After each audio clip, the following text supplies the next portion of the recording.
আমাদের মাহফিল কার্যক্রম শুরু হয়ে গেছে। মাহফিল প্যান্ডেলের বাইরে যারা অযথা ঘোরাফেরা করতেছেন বিনীতভাবে নিবেদন জানাচ্ছি অতি তাড়াতাড়ি মাহফিল প্যান্ডেলে এসে উপস্থিত হন। আপনারা অতি তাড়াতাড়ি মাহফিল প্যান্ডেলে এসে উপস্থিত হন। আমাদের বিশেষ মেহমান আমাদের মাঝে উপস্থিত, এখন নসিহত শুরু হবে। আপনারা অতি তাড়াতাড়ি মাহফিল প্যান্ডেলে এসে উপস্থিত হন। আলহামদুলিল্লাহ, নতুন বছরের নতুন দিন আমরা একটি দিনই কাজের মাধ্যমে শুরু করতে পারলাম। আল্লাহ পাক রব্বুল আলামিন আমাদেরকে তৌফিক দান করছেন, শুকরিয়া আদায় করি আলহামদুলিল্লাহ। এখন আপনাদের সামনে গুরুত্বপূর্ণ নসিহত পেশ করবেন জনাব হযরত মাওলানা আব্দুল্লাহ বাকেরগঞ্জ। জনাব হযরত মাওলানা আব্দুল্লাহ বাকেরগঞ্জ, ইমাম ও খতিব কামারপাড়া বাজার জামে মসজিদ। ইমাম ও খতিব কামারপাড়া বাজার জামে মসজিদ হযরতকে তার মূল্যবান নসিহত পেশ করার জন্য সবিনয় নিবেদন জানাচ্ছি। الحمد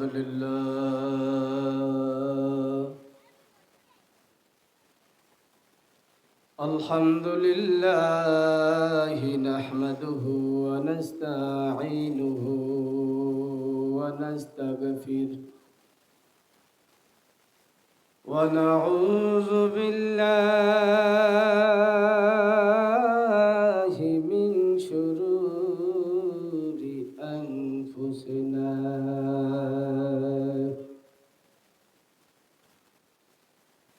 من يهد الله فلا مضل له ومن يضلله فلا هادي له ونشهد أن لا إله إلا الله وحده لا شريك له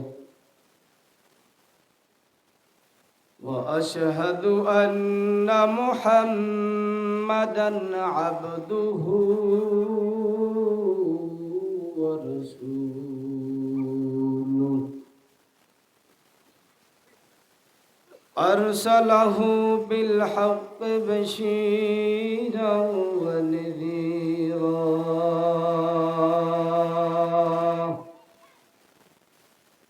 وداعيا إلى الله بإذنه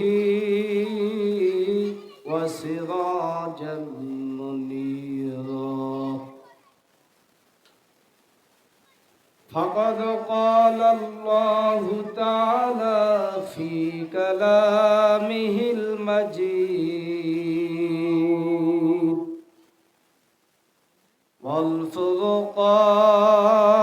والفرقانه الحميد أعوذ بالله من الشيطان الرجيم بسم الله الرحمن الرحيم إن الذين آمنوا وعملوا الصالحات كانت لهم جنات الفردوس نزلا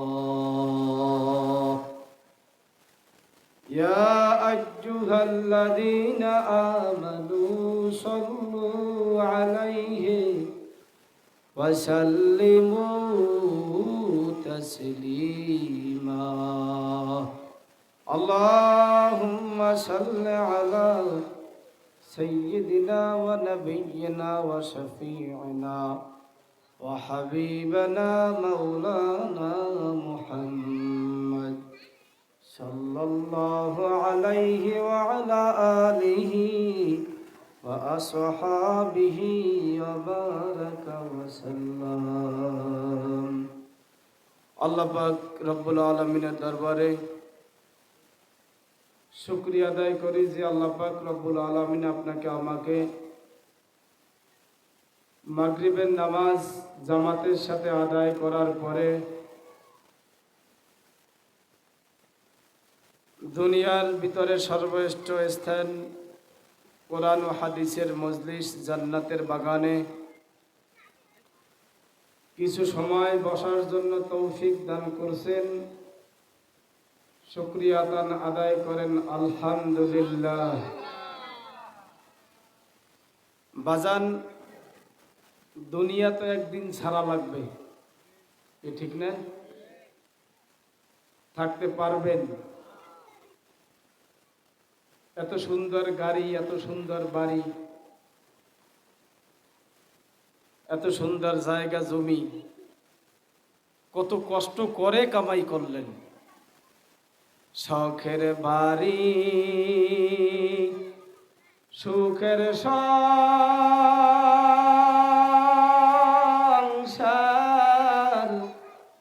সাজাইয়া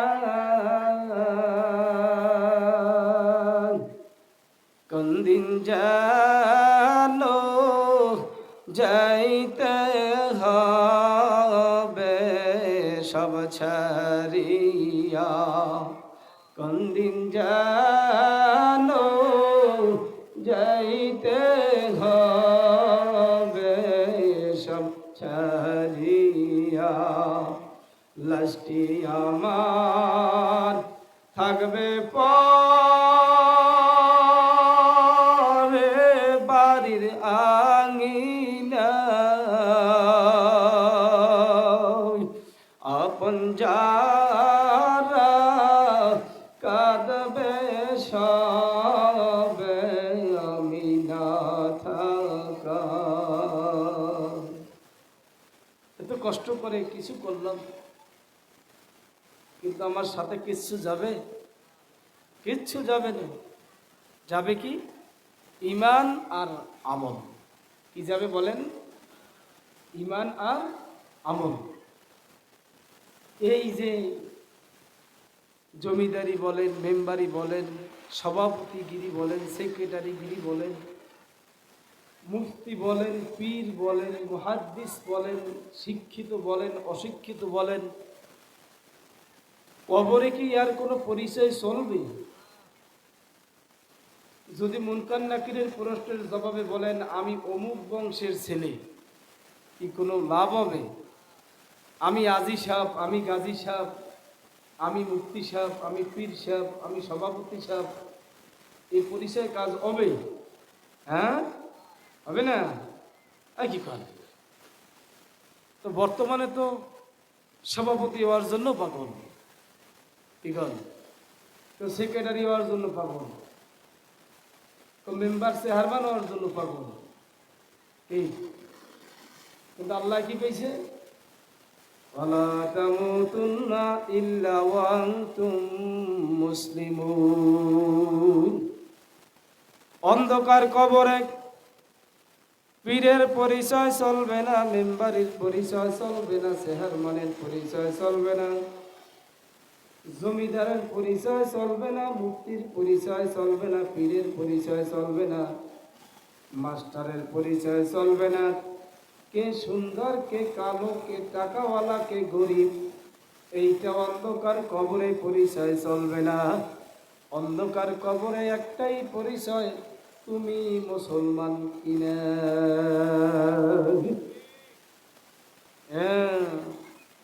এই জন্য তো মাওলাই কইছে মুসলমান না হইয়া কেউ মরো না। কি হইয়া মরা লাগবে? আরো জোরে কান, মুসলমান। মুসলমান হওয়ার জন্য যা দরকার তা করা লাগবে। বাজান, পর্দালের মা, পর্দালের বোন, এই ঘরে তো তুমি একদিন থাকতে পারবা না। আজকে তুমি পুতের বউ, 2 দিন পর হইয়া যাবা শাশুড়ি, আবার কিছুদিন পর সাদা কাপড় পরাইয়া তোমাকে অন্ধকার কবরে শোয়াইয়া দিয়ে আসবে। এমন একদিন সময় আসবে রে মা, এই ঘরের পুত্রবধূ তুমি ছিলা, তোমার কথা কেউ স্মরণ রাখবে না। ঠিক না বেঠি? আমার মাওলায় কি কইছে? ইন্নাল্লাযীনা আমানু ওয়া আমিলুস সলিহাত কানাত লাহুম জান্নাতুল ফিরদাউসি নুজুলা। জোরে বলেন সুবহানাল্লাহ। নিশ্চয় যারা ঈমানদার ঈমান আনার পরে আমলে সলিহি করবে, তাদের জন্য আমি আল্লাহ জান্নাতুল ফেরদাউস রাখছি। জোরে বলেন সুবহানাল্লাহ। আমরা জান্নাতে যাইতে চাই না? সবাই চাই ইনশাআল্লাহ। জান্নাতে যাওয়ার জন্য দুই কাজ। এক নম্বরে ঈমান, এক নম্বরে কি? জোরে বলেন, আরো জোরে বলেন। তামাম দুনিয়ার বাদশাহ যদি হন, আর আপনার মধ্যে যদি ঈমান না থাকে, আমার মাওলার দরবারে আপনার কোনো দাম নাই। আর যদি একজন রিস্কাওয়ালা হয়, একজন সুইপারও হয়, এর মধ্যে যদি ঈমান থাকে, আমার মাওলার দরবারে অনেক দাম। তাহলে এক নম্বরে লাগবে কি? ঈমান। দুই নম্বরে লাগবে আমলে সলেহ, ভালো আমল। আমল মানে কাজ, সলে শব্দের অর্থ হলো ভালো। কাজ দুই প্রকার, মনে রাখবেন। কাজ কয় প্রকার? সমস্ত কাজ দুই প্রকার, খারাপ ভালো। ভালো কাজ আর খারাপ কাজ, দিক দুইটা, খারাপ দিক আর ভালো দিক। উদাহরণ নেন, আপনি একটা মোবাইল কিনছেন, এই মোবাইলটার মধ্যে ভালো দিকও আছে, খারাপ দিকও আছে। এই মোবাইলটা আপনি ভালো কাজেও ব্যবহার করতে পারেন, আবার খারাপ কাজেও ব্যবহার করতে পারেন। কত মানুষ মোবাইল কিনে ওয়াজ নসিহত শুনে, গজল শুনে, কোরআন তেলাওয়াত করে। কত আল্লাহর বান্দারা আছে মোবাইলের মাধ্যমে নেক কাজ করে। আবার কেউ মোবাইল কেনে, এই মোবাইলের মাধ্যমে গুনার কাজ করে। কত খারাপ ছবি, সিনেমা, বাস্তব দেখে। ঠিক নেবে ঠিক? জোরে বলেন। মোবাইল কিনলেন আপনি, এই মোবাইলের মধ্যেও দিক দুইটা। কম্পিউটার বলেন, যাহা কিছু বলেন, সব জিনিসের মধ্যে দিক দুইটা। এই হাতটা কার? এই হাতটা কার? আমার। এই হাত কার? জোরে বলেন। আমার। এই চক্ষু কার? আমার। এই কান কার? সবাই বলেন। এই মুখ কার? জিহ্বা কার? আমার। আমি কই? আমি হইল আল্লাহর সৃষ্টি মাখলুক, আমি হইলাম আল্লাহর সৃষ্টি রুহু। যখন রুহু চলিয়া যাইবে, তখন আর আমাকে আব্দুল্লাহ কেউ কবে না, তখন বলবে আব্দুল্লাহর লাশ। ঠিক না বেঠিক? ওই আব্দুল্লাহ গেছে কই?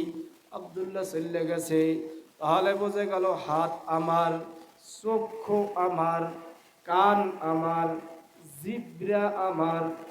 এই হাতটাকে আমি ভালো কাজেও নিতে পারি, আবার কথা কয় না কা, ভালো কাজেও নিতে পারি, খারাপ কাজেও নিতে পারি। এই হাত দিয়া মানুষকে মারতেও পারি, এই হাত দিয়া বা দান সৎকাও করতে পারি। দিক কয়টা? জোরে বলেন। কাজ কয়টা? একটা খারাপ, একটা ভালো। কোন কাজের বিনিময় আল্লাহ জান্নাত দেবে? কথা কয় না কা, আরো জোরে কন। ভালো কাজের বিনিময় দেবে আল্লাহ জান্নাত, আর খারাপ কাজের বিনিময় দেবে আল্লাহ জাহান্নাম। হাত আমার, ভালো কাজে নিলে আমি পাবো জাহান্নাম, খারাপ কাজে নিলে, কথা কয় না কা, খারাপ কাজে নিলে পাবো জাহান্নাম, ভালো কাজে নিলে পাবো জান্নাত। আল্লাহর নবী বলেন, তুমি প্রকৃত মুসলমান ততক্ষণ হইতে পারবা না যতক্ষণ পর্যন্ত তোমার হাত এবং জবান থেকে অন্য মুসলমান নিরাপদে না থাকবে, ততক্ষণ পর্যন্ত তুমি মুসলমান হইতে পারবা না। বাজান, এই হাত দিয়া কত মানুষে অন্যায়ভাবে মারো, এই হাত দিয়া কত মানুষকে অন্যায়ভাবে জমি ঠেলো, এই হাত দিয়া কত সুদের টাকা গুলো, এই হাত দিয়া কত ঘুষের টাকা গুলো। কি আছে না নাই? বাবারে কাজ কিন্তু দুইটা, ভালোভাবে বুঝে শুইয়া তারপর বাবার কবরে যাইও। জবাব কিন্তু তোমার নিজের চাই, নিজের দেওয়া লাগবে। তোমার জবাব কিন্তু তোমার ছেলে দেবে না, তোমার জবাব কিন্তু তোমার বাবাও দেবে না, তোমার জবাব কিন্তু তোমার পীরও দেবে না, তোমার জবাব কিন্তু তোমার মায়ও দিবে না। কার লাগিয়া করলা তুমি বাড়ি ঘর, বলেন কার লাগিয়া করলা তুমি বাড়ি ঘর, চোখ বুঝিলে দেখবা তুমি সবই পর, চোখ বুঝিলে দেখবা তুমি সবই পর। ঠিক না? সবাই পর হইয়া যাইবে, কেউ আমার আপন থাকবে না রে বাবা। তোমার নিজের জবাব কিন্তু নিজে যাওয়া লাগবে। চোখ তো আমার, এই চোখকে আমি ভালো কাজেও নিতে পারি, খারাপ কাজেও নিতে পারি। ঠিক নেবে ঠিক জোরে বলেন। এই চোখ দিয়ে নেকের কাজও করতে পারি, যেরকম এই চোখ দিয়ে যদি বাবা মার চেহারার দিকে তাকাও, আল্লাহ নবী বলেন কোন সন্তান যদি বাবা মার চেহারার দিকে রহমাতির নজরে, দয়ার নজরে, মায়ার নজরে তাকায়, একবার তাকাইলে একটা কবুলিয়াতি হজের সব আমল নামায় জমা হয়। সাহাবায়ে কেরাম জিজ্ঞেস করছেন, হে আল্লাহর নবী, আমি যদি 100 বার তাকাই, আল্লাহ রসুল বলেন তুমি যদি তোমার বাবা মায়ের দিকে দৈনিক 100 বার তাকাও, তোমার আমল নামায় 100 হজের নেকি জমা হবে। তাহলে চোখ দিয়া তাকাইলাম হইল আমার নেকি। তুমি চোখ দিয়া যদি আলেম ওলামার দিকে তাকাও, হক্কানি আলেমের দিকে তাকাও, আল্লাহ নবী বলেন সেজন্য আমি রসুলের দিকে তাকাইল। জোরে বলেন সুবহানাল্লাহ। যতক্ষণ পর্যন্ত হক্কানি ওলামায়ে কেরামের দিকে তাকাইয়া থাকবা, তোমার সগীরা গুনাহগুলো সব আল্লাহ মাফ করিয়া দেবেন। বাবার এই চোখ দিয়ে তুমি কোরআন শরীফ দেখে দেখে পড়বার নেকি হবে, চোখ দিয়ে বাবা মার দিকে তাকাবার নেকি হবে, চোখ দিয়ে তুমি মসজিদের দিকে তাকাবার নেকি হবে, চোখ দিয়ে তুমি কোরআন শরীফ দেখে দেখে পড়বার নেকি হবে।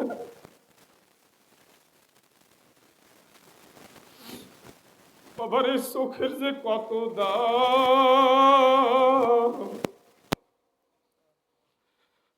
যার চক্ষু নাই ও বুঝে আসলে চোখের কত দাম।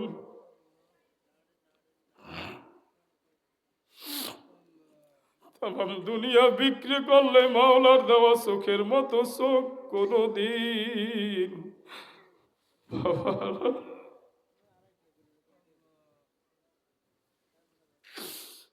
বাবারে, চক্ষু থাকলে মেম্বারি থাকে, চক্ষু থাকলে চেহারমানি থাকে, চক্ষু থাকলে সব থাকে, চক্ষু না থাকলে কিন্তু কিছু নাই। ঠিক না বেঠি? একজন অন্ধ মানুষে যদি এখানে আন্য বয়ান শুনান, আর যদি অন্ধর কাছে জিজ্ঞাসা করেন, অন্ধ বাবারে কেমনে আমার মাওলার শুকরিয়া আদায় করবো,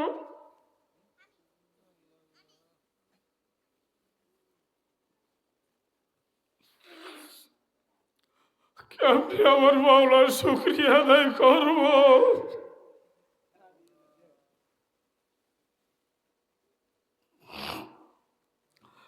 অন্ধরে যদি জিজ্ঞেস করেন, ও অন্ধ তুমি কান দিয়া শুনতেছো? অন্ধ বলবে হ্যাঁ আমি কান দিয়া শুনতে আছি। তুমি কি চোখ দিয়া দেখো যে হুজুরে বয়ান করে সে কেমন? অন্ধ বলবে আমি কোনোদিন দেখতে পারবো না।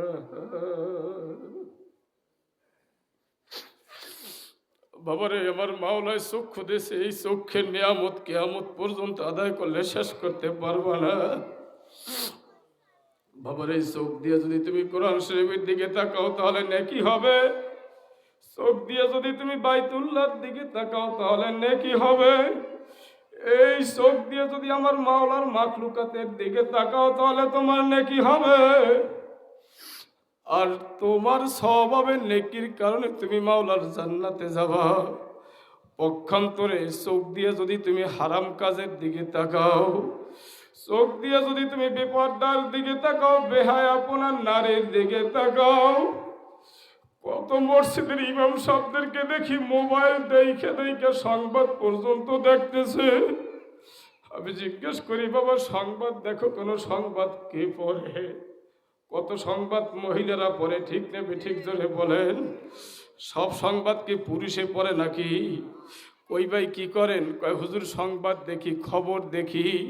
খবর দেখ পরে কিনা? কয় পরে তো মহিলায়। এই মহিলা দেখা আপনার জন্য জায়েজ আসেনি। বাবারে বুঝে শুই না আমার মাওলার কবরে যাইও। যেই মামলার তদবির নাই ওই মামলার কিন্তু খালা আসনাই। কার বাবারো কার বাবারি কার বাখি বলেন, কার বাঘর কার বাবারি কার বাখি। যখনই চলিয়া যাবে প্রাণ পাখি। বাবা আপনি যে সংবাদ দেখেন এটা কি হারাম না হালাল? কয় সংবাদ দেখলে কি বা হয়? বাবারে যাদেরকে বাস্তবিক দেখা হারাম, সিনেমার মধ্যে মোবাইলের মধ্যেও তাদেরকে দেখা হারাম, ঠিক নেবে ঠিক জোরে বলেন? বাস্তবিক একটা মহিলার দিকে তাকাইলে হারামের গুনাহ হবে। ওই মহিলার দিকে যদি আপনি মোবাইলের মধ্যে তাকান তাহলে মনে হয় গুনাহ হবে না? কি কথা কয় না? কথা কয় না? হবে, গুনাহ হবে। যদি টিভির মাধ্যমে দেখেন তাহলে বুঝি গুনাহ হবে না? হবে। বাবার এই চোখ দিয়ে যদি আপনি হারামের দিকে তাকান তাহলে গুনাহ হবে।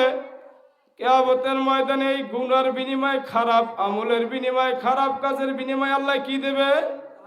আরো জোরে বলেন। হাসরের ময়দানে জাহান্নামের মধ্যে ঢুকাইয়া আমার মাওলা এই চোখের মধ্যে আগুনের সীসা গলাইয়া গলাইয়া দেবে। বাবারে সহ্য করতে পারব? তাহলে চোখ দিয়ে কোনোদিন হারাম কাজের দিকে তাকাইবেন না, কি ঠিক আছে ভাই? হারামের দিকে কোনোদিন তাকাইবেন না। সংবাদ না দেখলে হইবে কি? তাতে হইছে বাকি। কাজী হারাম কাজের দিকে চোখ দিয়ে কখনো তাকাইবেন না। ভালো কাজের দিকে চোখ দিয়ে তাকাবেন। আপনার বাবার দিকে তাকাবেন, মায়ের দিকে তাকাবেন। বাবারে সকালবেলা মসজিদে আসিয়া কোরআন শরীফ খান দেখে দেখে একটু পড়বেন, না পড়তে পারলে দেখবেন আর আফসোস করবেন, কি ঠিক আছে? কি রাজি আছেন সবাই? মসজিদে আসিয়া কোরআন শরীফ খান দেখবেন আর চক্ষু দিয়া পানি ফলাইবেন। আল্লাহ আমি তো কোরআন শরীফ পড়তে পারি না, তুমি আমাকে এই চোখ দিয়া তাকাইয়া তাকাইয়া দেখতেছি, অন্তত এইটার কারণে জাহান্নামের আগুন থেকে আমাকে হেফাজত করো। জোরে বলেন আমিন। এরপরে আসেন জবান। আল্লাহ রসুল বলেন মানুষের জীবনে যত গুনাহ হয়, যত পাপ কাজ হয়, এর ভিতরে সবচেয়ে বেশি গুনার কাজ হয় হইল মানুষের মুখের মাধ্যমে। কি কথা কয় না কা? গুনাহ করাও সহজ, হয়ও কবিরা গুনাহ কির মাধ্যমে? সবাই কথা কয় না? কথা কয় না? মুখের মাধ্যমে গুনাহ করাও সহজ, হয়ও কবিরা গুনাহ। হয় কি? কবিরা গুনাহ। আবার মুখের মাধ্যমে হয়ও বড় বড় নেকি, হয়ও অনেক বড় বড় সব নেকির কাজ করাও সহজ। আমি প্রথম উদাহরণ দিলাম চোখ। চোখের মাধ্যমে গুনার কাজ করাও সহজ, আবার নেকের কাজ করাও কি আরো জোরে বলেন সহজ। জবানের মাধ্যমে গুনার কাজ করাও সহজ, নেকের কাজ করাও কি সহজ। যেরকম এই জবানের মাধ্যমে বড় বড় যতগুলো গুনাহ আছে, আমি বলি যেইগুলা খারাপ এইগুলা আপনারা ছাড়বেন, আর যেইগুলা ভালো এইগুলা ধরবেন। এরপরই আলোচনা শেষ। এই জবানের মাধ্যমে 4টা আমল জবানের মধ্যে ঢুকাবেন, আর 4টা আমল জবান থেকে বাহির করবেন। বাবা, কথা বলার শক্তি দিছে কে? আরো জোরে বলেন, আরো জোরে বলেন।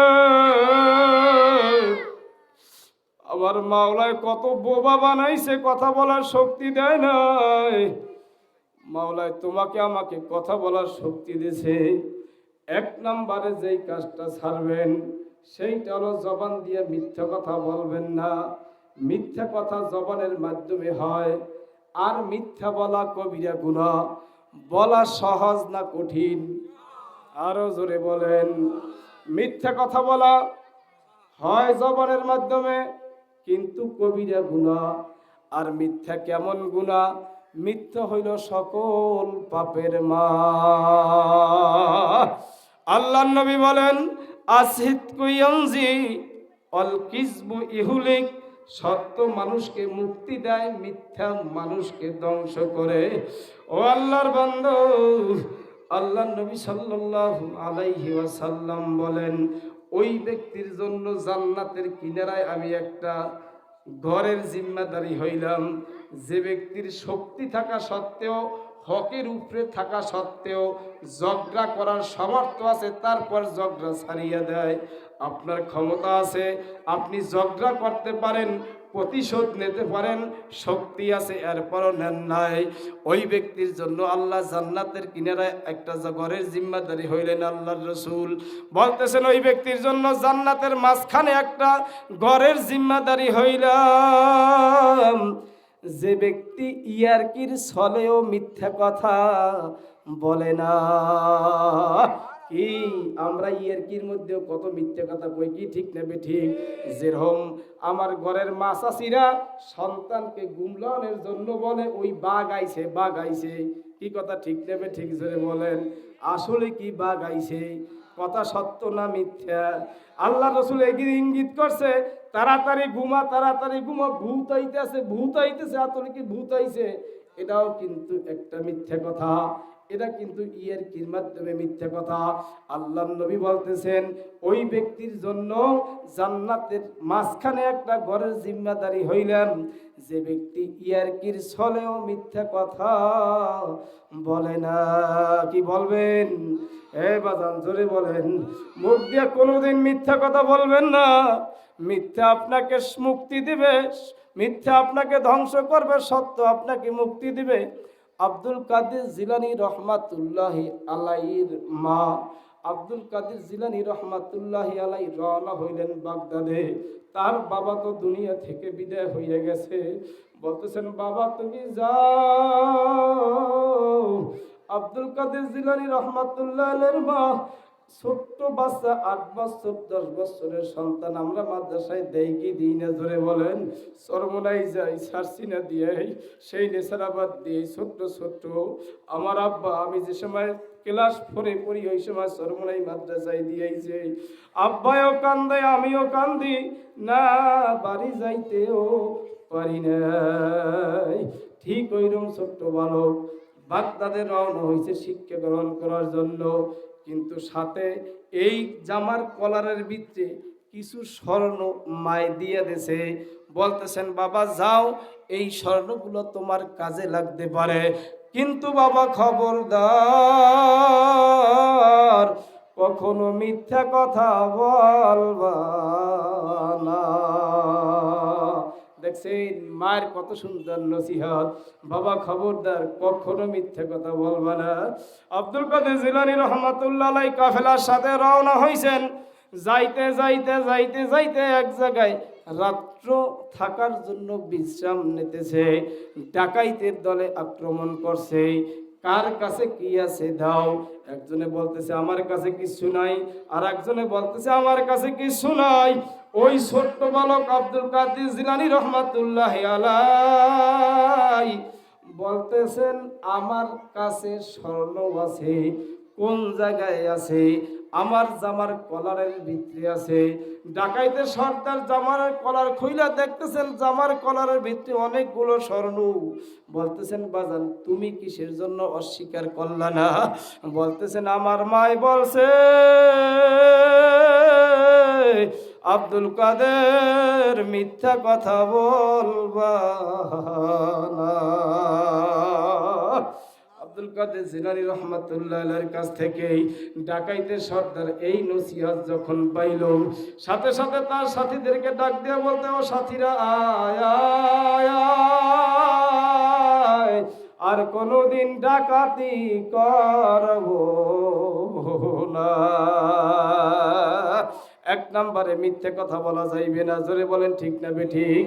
মিথ্যা জবানের মাধ্যমে হয় কবিরা গুনাহ। দুই নম্বরে গীবত। দুই নম্বরে কি, জোরে বলেন? গীবত হয় কির মাধ্যমে? কথা বলে না কেন? মুখের মাধ্যমে, কথার মাধ্যমে, জবানের মাধ্যমে। আবু বকর সিদ্দিক রাদিয়াল্লাহু তাআলা আনহু একদিন জিব্রা দইরা খালি বার টানতেছেন। ওমর রাদিয়াল্লাহু তাআলা বলতেছেন ভাই আবু বকর আপনি জিব্রা দইরে এভাবে টানেন কেন? বলতেছেন এই জিব্রাই তো আমাকে ধ্বংস করতেছে, এই জিব্রাই তো আমাকে ধ্বংস করতেছে। এই জিব্রার কাছে দৈনিক সকালবেলা প্রত্যেকটা অঙ্গ প্রত্যঙ্গ জিব্রার কাছে মাপ চায়। বলতেছে ভাই জিব্রা তুই যদি ঠিক থাকো তাহলে আমরাও ঠিক থাকবো, তুই যদি বেঠিক হইয়া যাও আমরাও বেঠিক হইয়া যাব। বাজান রে প্রথম বাজে কথার মাধ্যমে, পরে যায় কিন্তু হাত, ঠিক না বেঠিক? জোরে বলেন। প্রথম কিন্তু কথা দিয়া বাজে, একটুখানে কথায় কথায় বড় আকারে দ্বন্দ্ব হইয়া যায়, একটুখানে কথায় সমাজের মধ্যে ডিভাইডেড হইয়া যায়, একটুখানে কথায় স্বামী স্ত্রীর মধ্যে ডিভাইডেড হইয়া যায়, একটুখানে কথায় ভাই ভাইয়ের মধ্যে দ্বন্দ্ব হইয়া যায়, মার্ডার পর্যন্ত হয় কিন্তু কথার মাধ্যমে, ঠিক না বেঠিক? এক নম্বরে মিথ্যে কথা বলবেন না, দুই নম্বরে গীবত করবেন না। বলতেছেন ইয়া রাসূলুল্লাহ গীবত কি? গীবত হইল একজন আল্লাহওয়ালা বুজুর্গ মানুষের সমালোচনা পিছনে বইয়া করা, এইটার নামই হইল গীবত। কি গীবত চেনছেন? গীবত কি একটু কন? গীবত কাকে বলে? কোন মানুষের আল্লাহওয়ালা হক্কানি যারা নামাজ পড়ে, যারা 5 ওয়াক্ত নামাজ পড়ে, রোজা রাখে, মিথ্যা বলে না, হারাম খায় না, হালাল পথে চলে, এদের সমালোচনা পিছনের কোনো দোষ নিয়ে আলোচনা করার নাম হইল গীবত। কি ঠিক আছে? গীবত। গীবত করা কবিরা গুনাহ। গীবতের কুফল কি? আল্লাহর রাসূল বলেন 35টা জিনা করলে যেই পরিমাণ গুনাহ হয়, একটা গীবত গাইলে ওই পরিমাণ গুনাহ হয়। আরো একটু সামনের দিকে যাই, গীবতের গুনাহটা এত মারাত্মক, আল্লাহ বলতেছেন জিনার গুনাহ আমি আল্লাহর কাছে ক্ষমা চাইলে আমি আল্লাহ মাফ করব, কিন্তু যেই ব্যক্তির গীবত করা হয়, যেই ব্যক্তির সমালোচনা করা হয়, ওই ব্যক্তি যতক্ষণ পর্যন্ত মাফ না করবে ততক্ষণ পর্যন্ত আমি আল্লাহ মাফ করব না। এরপর আর একটু সামনে যাই, যেই ব্যক্তির গীবত করা হয়, মনে করেন আমি আপনার সমালোচনা করতেছি পিছনে বইয়া, আপনি উপস্থিত নাই, আল্লাহর কাজও বইয়া নাই, যতক্ষণ পর্যন্ত আপনার সমালোচনা আমি করব, আপনার আমল নামায় যত নেকি আছে সব নেকিগুলা ট্রান্সফার হইয়া আমার আমল গুনাহগুলা আমার আমল নামায় আসবে, আমার আমল নামার গুনাহগুলা নেকিগুলা সব আপনার আমল নামায় যাবে। কাজেই গীবত করা যাইবে? আরো জোরে বলেন। গীবত করবেন না। গীবত করা কবিরা গুনাহ। 1 নম্বরে মিথ্যা বলবেন না, 2 নম্বরে গীবত করবেন না, 3 নম্বরে চগলখুরি করবেন না। চগলখুরি বোঝেন? কি চগলখুরি বোঝেন? এহেনের কথা ওখানে, এহানের কথা ওইনে কইয়া দ্বন্দ্ব বাজাই দেয়। চগলখুরি করাও কিন্তু হারাম, গুনাহ কিন্তু কবিরা গুনাহ, কাজে কিন্তু খারাপ কাজ। খারাপ কাজের বিনিময়ে কি পাইবেন? আরো জোরে বলেন। ভালো কাজের বিনিময়ে কি পাইবেন? গীবত করা কি খারাপ না ভালো? আরো জোরে বলেন। মিথ্যা বলা খারাপ না ভালো? চুগলখুরি করা খারাপ না ভালো? 4 নাম্বারটা যেই আমল মুখের ভিতর থেকে বাহির করবেন, 4 নাম্বারে হইল মুখ থেকে ফায়সা কথা বলবেন না। 1 নাম্বারে মিথ্যা বলবেন না, 2 নাম্বারে গীবত করবেন না, 3 নাম্বারে চুগলখুরি করবেন না, 4 নাম্বারে ফায়সা কথা বলবেন না। আর 4টা আমল জবানের মাধ্যমে ঢুকাইবেন, নেকি হবে বড় বড় নেকি, কাজ হইবে ভালো, বিনিময় পাইবেন কি? আরো জোরে বলেন। 1 নম্বরে সব সময় সত্য কথা বলবেন, 2 নম্বরে কোরআন তেলাওয়াত করবেন, 3 নম্বরে জিকির আজকার করবেন, 4 নম্বরে ভালো কথা বলবেন। কয় কাজ মুখ থেকে বাইর করবেন? আরো জোরে বলেন। 1 নম্বরে কি? ওয়াজ বোঝেন নাই। কয় কাজ মুখ থেকে বাহির করবেন? কি কথা কয় না? কি কি? 1 নম্বরে কি? মিথ্যা কথা। মিথ্যা কথা বাহির করবেন, মুখ থেকে বাহির করবেন। মিথ্যা কথা বাহির করবেন, গীবত বাহির করবেন, চুগলখুরি বাহির করবেন, এরপর জবান থেকে ফায়সা কথা বাহির করবেন। 4টা আমল মুখের মধ্যে ঢুকাইবেন। 1 নম্বরে ভালো কথা, 1 নম্বরে সত্য কথা ঢুকাইবেন, 2 নম্বরে জিকির আজকার ঢুকাইবেন, 3 নম্বরে কোরআন তেলাওয়াত ঢুকাইবেন, 4 নম্বরে ভালো কথা ঢুকাইবেন। এখন বুঝছেন কয় কাজ বাহির করবেন? সবাই বলেন। ঢুকাইবেন কয় কাজ? 1 নম্বরে কি? 1 নম্বরে সত্য কথা, 2 নম্বরে আল্লাহ পাকের জিকির, 3 নম্বরে কোরআন তেলাওয়াত, 4 নম্বরে ভালো কথা। আল্লাহ পাক আপনাকে আমাকে আলোচনা অনুযায়ী আমল করার তৌফিক দান করেন। জোরে বলেন আমিন।